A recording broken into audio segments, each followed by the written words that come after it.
1 week before her 96th birthday, my grandmother Evelyn Cooper made a single quiet request that should have been simple. "Audrey, can you take me to see the ocean one last time?" Her voice was thin, almost lost in the sterile air of the living room. My father Richard let out a short, bitter laugh. "Mom won't remember any of it tomorrow," he said, waving his hand like he was brushing away a fly. The trip was canceled on the spot. No one wanted to waste an entire day on a woman whose mind was slipping away. No one except me. I put on my dress uniform, climbed into the car, and drove more than 3 hours to give her that one last look at the waves. I had no idea that single afternoon would tear our family apart and force every one of us to face the truth we'd been hiding from for years. The coastal highway stretched out like a gray ribbon under the late morning sun as I gripped the steering wheel with steady hands. Captain Audrey Cooper, U.S. Army, home on leave after another long deployment. At 38, I had spent most of my adult life in places where the rules were clear and duty came first. Coming home to Oregon always felt like stepping back into a fog I could never quite navigate. My family saw me as the too serious one, the daughter who asked too many questions and expected too much. But Evelyn, my grandmother, had always looked at me differently. Even as her memory began to fray like old cloth, she still lit up when I walked into the room. I pulled into the driveway of the modest craftsman house where she had lived for over 60 years. The paint was peeling now. The rose bushes my grandfather once tended with such care had grown wild. Richard's silver SUV was already parked at the curb. He stood on the porch with his arms crossed, checking his watch. My mother Linda hovered behind him, her face tight with the kind of practiced patience she had perfected over decades of marriage. My older brother Jason leaned against the railing, scrolling through his phone, barely looking up. "You're really doing this?" Richard asked as I helped Evelyn down the front steps. She moved slowly, her small frame wrapped in a soft blue cardigan that smelled faintly of lavender and the peppermint candies she always kept in her pocket. "Yes, Dad," she asked. "I'm taking her." He shook his head, the same dismissive gesture I had seen 100 times growing up. "She won't remember it, Audrey. You're just going to exhaust yourself in her. We have the birthday party to plan. There's a lot to organize." Linda touched his arm gently. "Richard's right, honey. The doctor said her good days are getting fewer." "Why put her through the drive?" Jason finally glanced up. "It's a nice thought, sis, but you know how this goes. Last month she thought I was Dad half the time." Evelyn's hand tightened on my arm. Her grip was surprisingly strong. "Audrey knows," she said softly, her voice carrying that familiar warmth that cut through the tension like sunlight through clouds. "My brave girl always knows." I felt a familiar ache in my chest. For as long as I could remember, Evelyn had been my anchor. When I was a quiet, bookish child who preferred the company of stories to the chaos of family gatherings, she would sit with me on the back porch and tell tales of her own youth, how she met my grandfather during the war, how they built this house with their own hands. Even now, as Alzheimer's stole pieces of her day by day, she still remembered me. She remembered the way I took my coffee, the scar on my left knee from a childhood bike accident, the fact that I had always been afraid of thunderstorms. The rest of the family had slowly pulled away. Richard visited mostly when there were papers to sign or when the lawyer called about the house and the accounts. He was a successful real estate developer, always chasing the next deal, always too busy to sit with his mother for more than 20 minutes. Linda followed his lead, offering cheerful but empty visits filled with small talk about the weather. Jason, busy with his own family and tech job in Portland, sent flowers on holidays and called it good. I loaded Evelyn carefully into the passenger seat of my rented SUV, adjusting the pillow behind her back and making sure her seatbelt was comfortable. As I pulled away from the house, I caught Richard's reflection in the rearview mirror, his jaw-tight eyes narrowed in that familiar mix of irritation and something deeper I couldn't quite name. The drive was long, but Evelyn seemed content. She watched the trees blur past the window, humming fragments of old hymns under her breath. Every so often she would point out something familiar, a red barn she remembered from childhood trips, the curve of the river where my grandfather once took her fishing. Her memories came in bright flashes like sunlight breaking through heavy clouds before slipping away again. When we finally reached the coast, the air changed. The sharp, salty tang of the ocean filled the car as I rolled down the windows. Evelyn's eyes widened. "Oh, Audrey," she whispered. "It's still here." I found a quiet spot near the beach. Access helped her into a wheelchair I had borrowed and pushed her along the boardwalk until we reached a bench overlooking the Pacific. The waves rolled in with a steady rhythm crashing against the sand in white foam. Seagulls wheeled overhead, their cries sharp against the wind. Evelyn tilted her face toward the sun, breathing deeply. For the first time in months, she looked completely at peace. We sat together for hours. I bought us ice cream cones from a nearby stand, strawberry for her, vanilla for me. She licked at it slowly, a small smile playing on her lips, as a bit of it dripped onto her sweater. She didn't seem to mind. We watched the birds listen to the surf and spoke in the easy rhythm we had always shared. Sometimes her words wandered, mixing up names or times, but then she would look at me with startling clarity. "You've been gone so long this time," she said at one point, her hand resting on mine. "But you always come back. That's what matters." I swallowed hard, feeling the weight of every missed holiday, every extra deployment I had volunteered for just to avoid the slow unraveling happening at home. "I'm here now, Grandma." A kind stranger walking by noticed us and offered to take a photo. Evelyn surprised me by asking him to record a short video instead.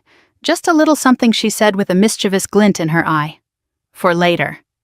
The man smiled and obliged filming for a few minutes before handing my phone back. "She wanted this kept safe," he told me quietly as he walked away. As the afternoon light turned golden, Evelyn stared out at the endless horizon. The wind tugged gently at her silver hair. She was quiet for a long time, longer than usual. Then she spoke, her voice steady and sure. "Now I'm ready." I didn't fully understand what she meant then. I simply held her hand, feeling the thin skin and fragile bones, and watched the waves with her until the sun began to sink. The drive home was quiet, Evelyn dozing peacefully beside me.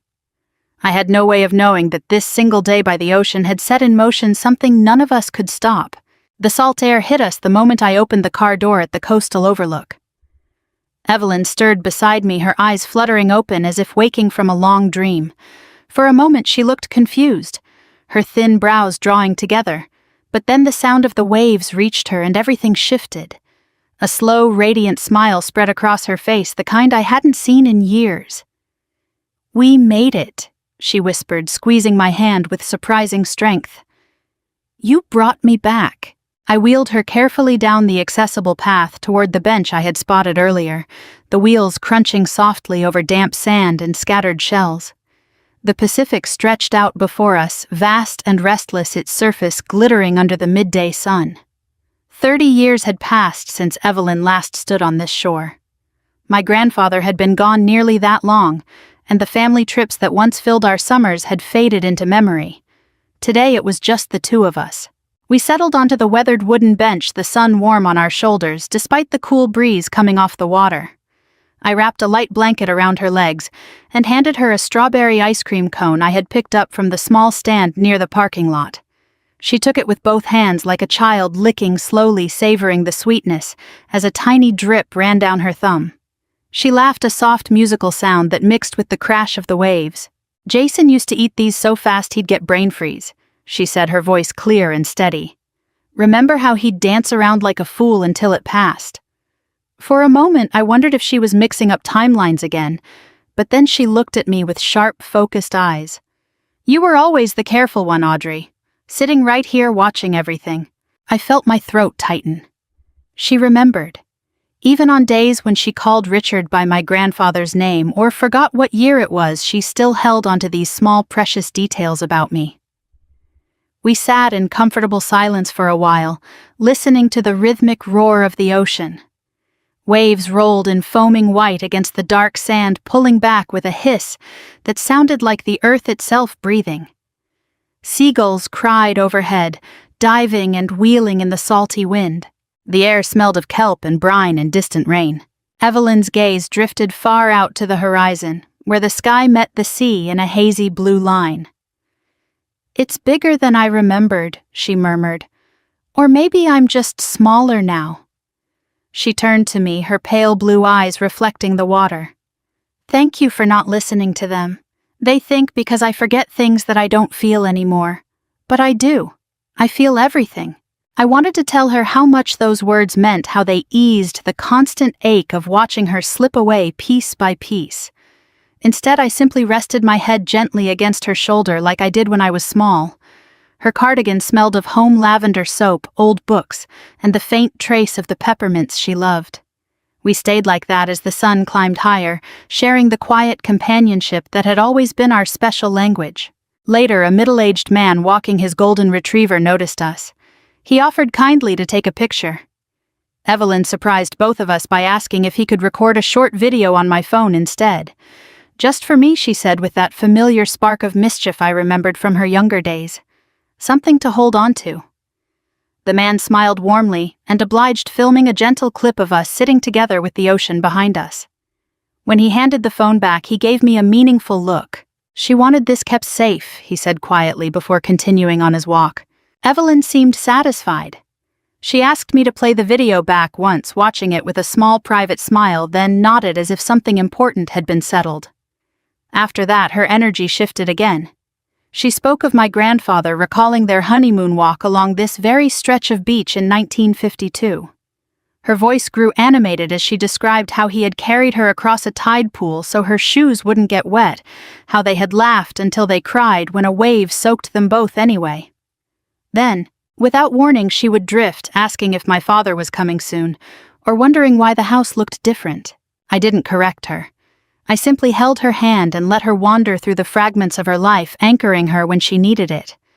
At one point, she grew quiet again, staring intently at the water. Minutes passed. The wind tugged at loose strands of her silver hair, and I tucked them gently behind her ear. "Do you ever regret it?" she asked suddenly, her voice low but perfectly lucid. "Choosing the army. Being away so much." I considered the question, carefully watching a pair of pelicans glide low over the breaking waves. Sometimes I admitted, especially when I miss moments like this. But it's who I am, Grandma, and it brought me here today, right where I need to be. She nodded slowly, seeming to absorb my words. You were always the strong one. Even when you were little and the storms scared you, you'd come sit with me instead of running to your parents. You faced things head on. Her fingers traced the edge of the blanket. I'm proud of you, my brave girl. Prouder than you know. Those words settled deep inside me, warming places that had grown cold during long nights in distant deserts and tense family dinners back home. We ate more ice cream. We watched children playing at the water's edge, their laughter carrying on the wind. Evelyn pointed out shapes in the clouds, an old sailboat, a dog, the face of someone she once knew. Time stretched and softened around us. The world narrowed to this bench, this ocean, this moment between us. As the afternoon light turned golden and the shadows grew longer, Evelyn grew still once more. She gazed out at the vast expanse of water with an expression of profound peace. The wind had died down to a gentle caress. I could see the rise and fall of her chest, steady and calm. After a long while, she spoke again, her voice carrying the quiet certainty of someone who had reached the end of a long journey. Now I'm ready. I didn't ask what she meant. I simply nodded and squeezed her hand, letting the sound of the waves fill the space between us. We stayed until the sun dipped lower, painting the sky in strokes of orange and pink. Then I wheeled her back to the car, her head resting lightly against the seat, as exhaustion finally claimed her. The drive home was peaceful, the radio playing softly in the background.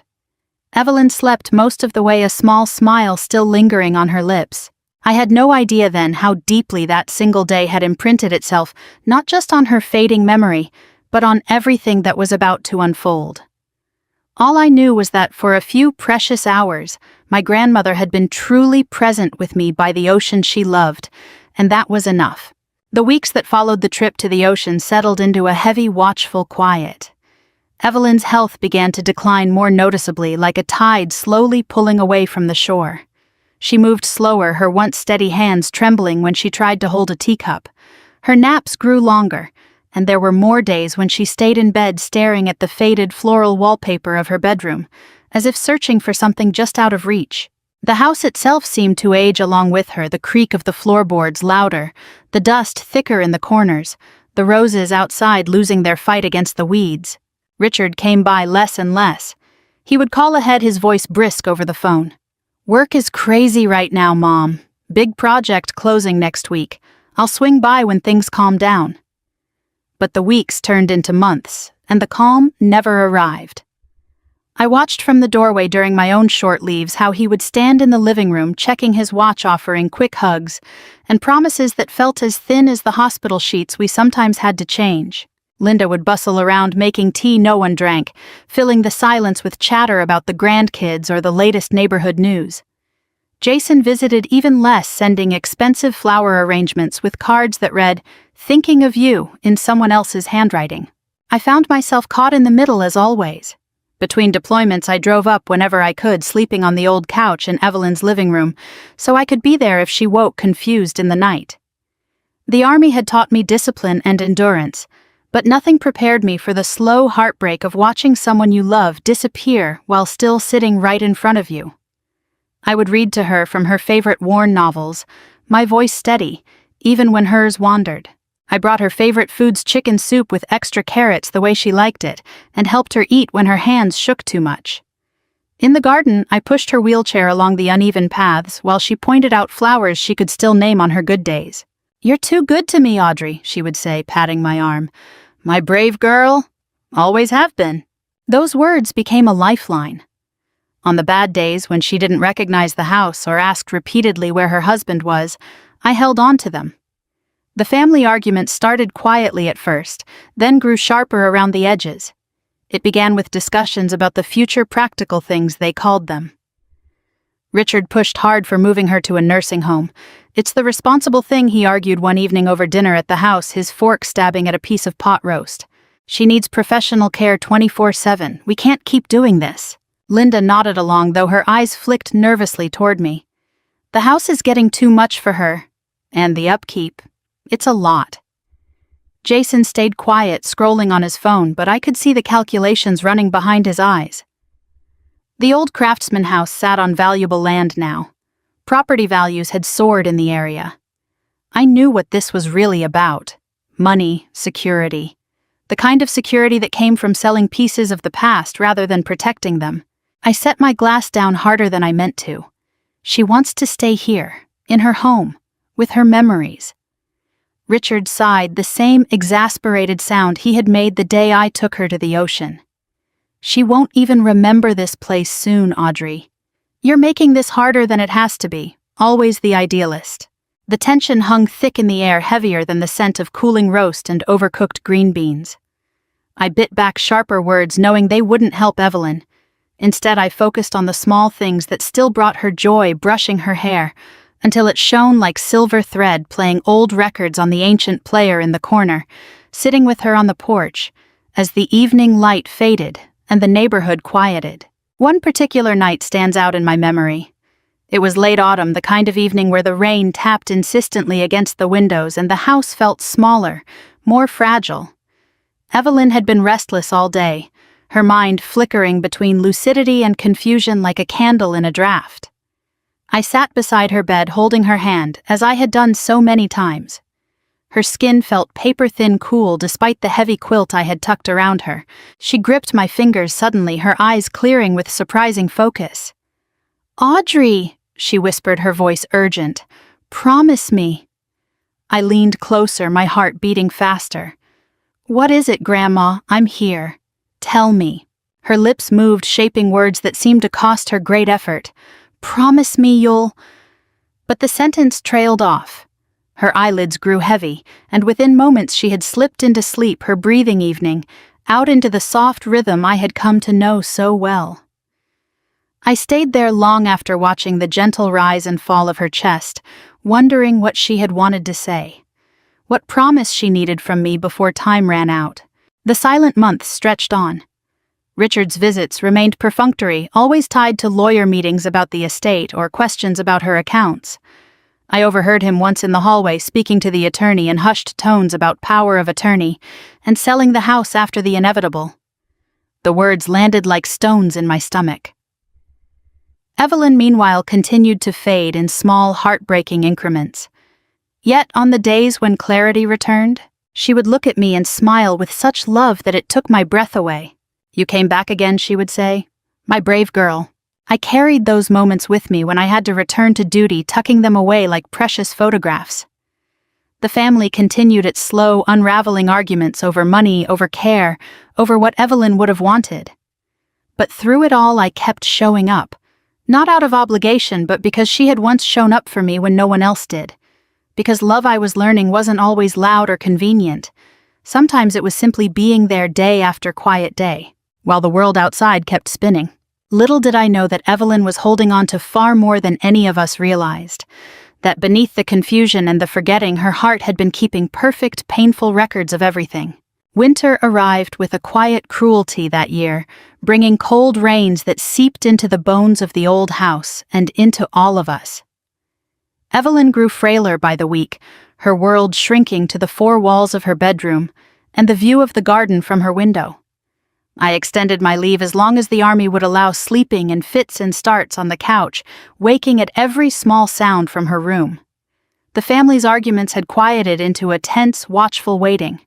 No one said it out loud, but we all knew the end was coming. It happened on a Tuesday morning just after dawn. I had been reading to her from one of her old poetry books the night before Frost and Dickinson, the words flowing soft in the lamplight. She had listened with her eyes half closed, a peaceful expression on her face. When I checked on her at first light, her hand was cool in mine. She had slipped away gently in her sleep, a small, almost relieved smile still touching her lips. The house felt instantly emptier, as if the soul of it had departed with her. The days that followed blurred into a painful rhythm of arrangements. Richard stepped forward immediately, taking charge with the efficiency of a man closing a business deal.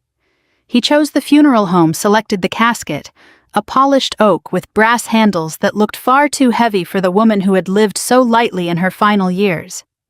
"We'll do this right," he announced at the kitchen table, spreading out brochures and paperwork. "People need to see that the Coopers take care of their own." His voice carried that familiar note of performance, the one he used at client dinners and charity galas. Linda nodded supportively, though her eyes were red-rimmed from quiet crying in the bathroom when she thought no one could hear. Jason handled the obituary and the guest list, adding names of distant relatives and business associates who barely knew Evelyn. I moved through it all like a shadow, speaking little.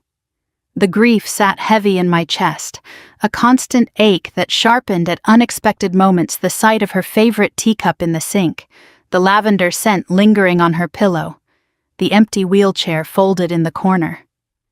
I spent hours sorting through her things, folding her cardigans, running my fingers over the pages of her old journals.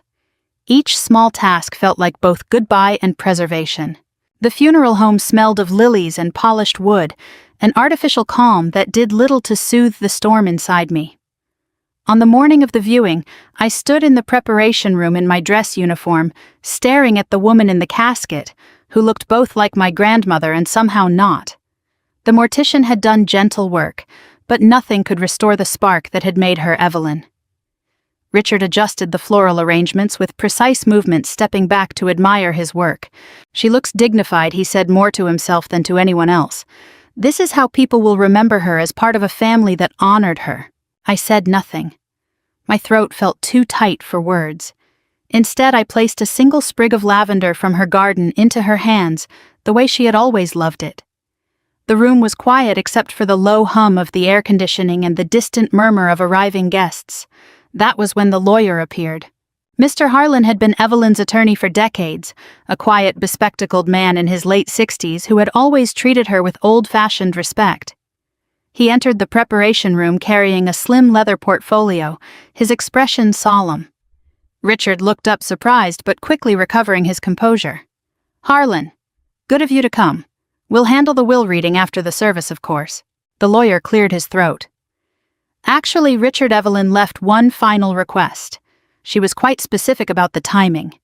He glanced around the room, his eyes meeting mine for a brief moment. She wanted this played here before the service begins. For the family. Richard frowned, adjusting his tie. What is this about? We have a program planned. Eulogies the minister. It was her explicit wish, Mr. Harlan said firmly, setting up a small portable screen and speaker on a side table. She recorded it some time ago and trusted me to ensure it was shown at this moment. A strange tension filled the room. Linda twisted her hands together. Jason put away his phone. I stood perfectly still, my heart beginning to beat harder against my ribs. We had all assumed this would be about the will distributions of property, perhaps a few sentimental items. No one expected anything more. Mr. Harlan pressed play. The screen flickered to life, and there she was, Evelyn, sitting on that familiar bench by the ocean, the wind gently moving her hair. It was the video from our day together. But as the footage continued, I realized with a jolt that this was not the same clip I had seen. The camera angle shifted closer to her face. She looked directly into the lens with startling clarity, her eyes bright and focused in a way I hadn't seen in many months. No confusion clouded her expression. Only calm certainty. If you're watching this, she began, her voice steady and strong. The room went completely still. Richard's face began to change the color, slowly draining from it, as the implications sank in. Whatever came next, I could feel in my bones that nothing in our family would ever be the same. The video continued, and Evelyn's voice filled the quiet preparation room like a living presence. On the screen, she sat straight-backed on the ocean bench, the waves rolling behind her with their eternal rhythm. Her eyes, those pale blue eyes that had once been sharp as winter sky, held the camera with unwavering focus. This was not the Evelyn of the foggy afternoons or the wandering sentences. This was my grandmother, as she had been in her prime, clear, dignified, and full of quiet power. If you're watching this, she said, her voice carrying the gentle lilt of someone who had rehearsed these words carefully, then I have already gone home to be with my dear Thomas. And you, my family, have gathered to say goodbye. But before you do, there are things I need you to hear. Things I never forgot. Richard shifted uncomfortably beside me, his face pale. A thin sheen of sweat had broken out on his forehead. Linda's hand flew to her mouth. Jason stood, frozen phone forgotten in his pocket. Evelyn began addressing each of us by name, her memory razor sharp. She spoke of Linda's habit of bringing yellow roses every spring because they had been her favorites at her wedding. She recalled the exact date Jason had graduated college and how proud she had been when he landed his first big job. She remembered small kindnesses and larger ones, dates and details that none of us had expected her to keep. The room was deathly silent except for her voice and the distant sound of the ocean. Then her expression grew more solemn as she turned her attention to Richard. "Richard, my son," she said softly. "You were always so busy building your empire. I understood that. A man needs purpose. But there were so many times when I waited for you. I waited on the porch on Sundays, hoping you would come sit with me like you did when you were a boy. Instead, I heard you in the hallway telling the nurses, 'Mom won't know anyway, just make her comfortable.' You said it more than once. You thought the forgetting went both ways, that if my mind slipped, so did my heart."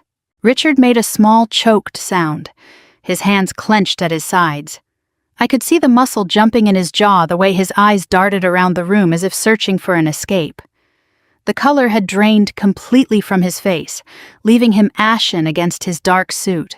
Evelyn continued without mercy, though her tone remained loving, almost sorrowful. She listed specific moments with devastating precision, the afternoon he had canceled a promised visit because of a golf game with clients. The Thanksgiving when he had stepped outside to take business calls for nearly 2 hours while she sat at the table growing tired. The way he had pushed for the nursing home not out of concern for her comfort, but for convenience. Every detail landed like a quiet hammer blow. The entire room had gone still. Distant relatives and friends who had begun to filter in for the viewing stood in the doorway, uncertain whether to enter or retreat. No one moved. The air felt thick, charged with the kind of truth that rearranges everything it touches. I felt tears burning in my eyes, but they were not only from grief. There was something else, validation perhaps, or the ache of watching years of quiet neglect laid bare. Evelyn had seen everything. Even when her words failed her in the moment, her heart had been keeping perfect score. Then her voice softened as she spoke directly to me. "Audrey, my brave girl. You never failed me. Not once. You drove through storms and gave up precious leave to sit with an old woman who sometimes didn't even know what day it was. You brought me soup when I couldn't taste it. You read to me until your voice grew hoarse. You took me to the ocean when everyone else said it was pointless." She smiled then, a radiant, loving smile that seemed to reach across time itself. "You showed me what real devotion looks like. I remember every single visit, every hour, every mile you drove just to hold my hand." Tears slipped down my cheeks, now warm and silent. I didn't bother wiping them away. In that moment, standing in the funeral home surrounded by lilies and polished wood, I felt seen in a way I had never experienced before. All the lonely nights, all the deployments, all the times I had chosen duty to family over duty to career, they had mattered. Evelyn paused on the screen, looking directly at all of us. People think that when the mind starts to go, the love goes with it. But love doesn't forget. It remembers in the quiet ways, in the way a hand feels in yours, in the sound of a familiar voice, in the knowledge of who showed up when no one was watching. Richard was openly crying now, though he tried to hide it by turning away. His shoulders shook with silent sobs. The powerful man who had built a career on control had been completely undone by the gentle truth of his own mother. Linda reached for his arm, but he shrugged her off, lost in his private reckoning. The video ended with Evelyn looking straight into the camera one final time. "I love you all. Even in my forgetting, I loved you. Now go and remember what matters before it's too late." The screen went dark. For several long seconds, no one spoke. The weight of her words hung in the air like sea salt after a storm. Richard stood motionless, staring at the blank screen, as if willing it to take back everything it had shown. I felt a strange mixture of sorrow and release washing over me. My grandmother had not been lost to us in the way we had all believed. She had been present, watching, remembering, loving until the very end. Mr. Harlan cleared his throat quietly. "There is more," he said, "but perhaps we should proceed with the service first." No one argued. The truth had already done its work. The service itself passed in a haze of hymns and carefully worded eulogies that now rang hollow after Evelyn's video. Richard stood at the podium and spoke of his mother's strength and grace, his voice cracking at moments in ways that might have moved the congregation if we hadn't all just witnessed the raw truth in that preparation room. I sat in the front pew, hands folded in my lap, feeling the weight of every eye that kept glancing our way. The family secret had been laid bare, and there was no putting it back in the box. After the burial, when most of the guests had offered their condolences and drifted away into the gray afternoon, Mr. Harlan gathered the immediate family in a small private room at the funeral home. The space smelled of fresh coffee and old grief. Richard sat heavily in one of the upholstered chairs, his tie-loosened, eyes red-rimmed. Linda hovered near him, uncertain. Jason leaned against the wall, arms crossed, looking younger than his 41 years. "There is more to Evelyn's final message," Mr. Harlan said, queuing up another segment of the video. "She asked that this part be shown only to the four of you." The screen flickered back to life. Evelyn appeared again, still seated on the ocean bench, but the light had shifted to a softer, later hour. Her expression was calm, almost tender, as if she were speaking to us from beyond the veil with nothing left to lose. "I want you to understand something important," she began. "I was not completely lost in the fog. There were windows, clear, beautiful windows where everything came back to me. I knew who came to visit and who stayed away. I knew who called the lawyer and who called me. I knew who saw me as a burden and who saw me as their grandmother." She listed them with gentle but unflinching honesty.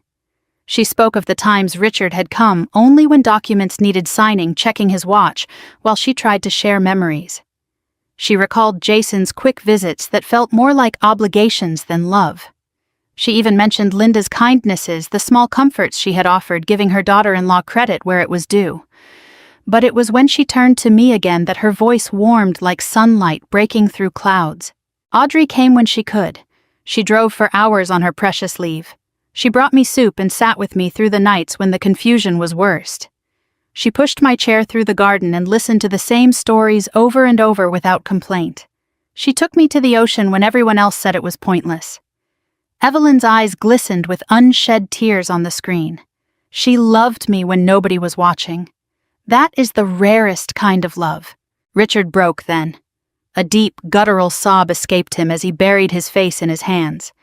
The successful developer, the man who always had the answers, and the next deal crumbled under the weight of his mother's final testimony. "I didn't know," he whispered hoarsely. I thought she didn't understand anymore. I told myself it was kinder not to burden her with my presence when she wouldn't remember." But Evelyn's voice continued from the screen as if answering him directly.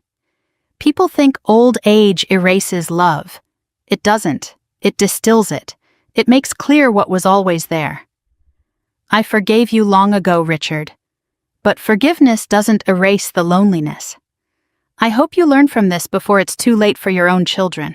The video ended on her gentle smile, the ocean waves continuing their steady rhythm behind her. The room was silent except for Richard's quiet weeping.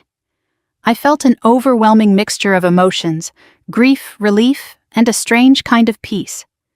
My grandmother had not been diminished by her illness. She had been greater than any of us realized, holding on to her dignity and her love until the very end. Mr. Harlan reached into his portfolio and withdrew a thick manila envelope sealed with Evelyn's familiar handwriting across the front. "This is for all of you, but especially for Audrey. She left specific instructions." He handed the envelope to me. My fingers trembled slightly as I accepted it. Inside I could feel the weight of papers, perhaps letters, and something smaller, more precious. Richard looked up, his face ravaged by regret. "Whatever is in there," he said, his voice rough, "it's yours, Audrey. You earned it. I failed her. I see that now. All the money, the house, the assets, none of it matters. I lost the chance to be her son when she needed me most, and I can't get that back." For the first time in years, I saw genuine remorse in my father's eyes. Not the calculated sorrow he showed clients, but real, human pain. Linda reached for his hand, and this time he let her. Jason looked away, swallowing hard, perhaps seeing his own absences reflected in his father's breakdown. I held the envelope close to my chest, feeling the last tangible connection to my grandmother. She had planned everything with such care, the video, the timing, the final words. Even in her final months, she had been protecting what mattered most, the truth. The truth she had never forgotten. The manila envelope felt both heavy and impossibly light in my hands as I sat alone in the quiet of Evelyn's living room later that evening. The rest of the family had gone home carrying their own private reckonings. Richard had barely spoken after the video, his usual commanding presence reduced to a shadow of a man confronting the cost of years of convenient neglect. For the first time, I saw him not as my distant, driven father, but simply as a son who had run out of time to make things right. Inside the envelope were treasures more valuable than any property or bank account. There were handwritten letters addressed to each of us, but the thickest bundle was for me. Evelyn's elegant, slightly shaky script covered page after page, memories of my childhood, words of pride, in my service, gentle guidance for the years ahead. There was another short video file on a thumb drive recorded privately, and a small velvet box containing her wedding ring. The simple gold band, worn thin after decades of love and labor, caught the lamplight as I lifted it. Tucked alongside were her precious family album and the worn leather journal she had kept for over 60 years. None of it was about money. In her final instructions, written with perfect clarity, Evelyn had made that clear. She left the house and most of the financial assets to be divided among the family, but these personal items, the heart of her life, she entrusted to me. Because Audrey loved me when nobody was watching, the note read. She showed up. She stayed. She remembered me even when I couldn't always remember myself. Tears fell freely onto the pages as I read. I could hear her voice in every word, that gentle strength that had guided me through so many difficult years. She had known. Through all the foggy days and confused nights, she had known who truly cared. Richard came by the house the next morning. He looked older, somehow smaller, as he stood in the doorway. I was wrong about so many things he said quietly, not just with Mom. With you too, Audrey. I pushed you away because you reminded me of what I wasn't doing. I'm sorry, I don't expect you to forgive me right away, but I needed to say it. I nodded, the anger I might have felt once softened by the weight of Evelyn's grace. She forgave you, Dad. Maybe that's where we start. He didn't stay long. There were no grand reconciliations or easy fixes. Just the beginning of something honest and painful. I watched him leave, then gathered the things Evelyn had left me. I folded the American flag that had draped her casket and placed it carefully in the box with her journal album and letters. Then I drove. The coastal highway felt familiar now, every curve etched into memory from that single precious trip. I parked in the same spot and walked the path to the bench where we had sat together. The ocean stretched out endlessly, the waves rolling in with their ancient, steady rhythm. I sat down exactly where she had been, the salt air filling my lungs, the cry of gulls overhead. I opened the final letter she had saved for this moment. It was short, just one sentence written in her hand. The ocean remembered us, just like I always remembered you. A smile broke through my tears. I sat there for a long time, holding her words close as the sun moved across the sky. The grief was still there, sharp and real, but so was something deeper, a sense of completion. Evelyn had given me one final gift, the knowledge that love, real love, endures. It remembers. It shows up. And sometimes it waits until the very end to speak its truth. I stood, eventually brushing the sand from my uniform, and looked out at the Pacific one last time. The waves kept coming, just as they always had. Just as they always would. If this story touched you, I'd love to know how it landed. Have you ever had a moment where someone's quiet love surprised you, or a family truth came to light when you least expected it? Share your thoughts in the comments below, and tell me where you're watching from. Stories like Evelyn and Audrey's remind us what really matters in this life. If you'd like more heartfelt family dramas with real emotion and hard-won redemption, hit that subscribe button and turn on notifications. We have many more journeys waiting to be shared. Let's keep remembering what matters together.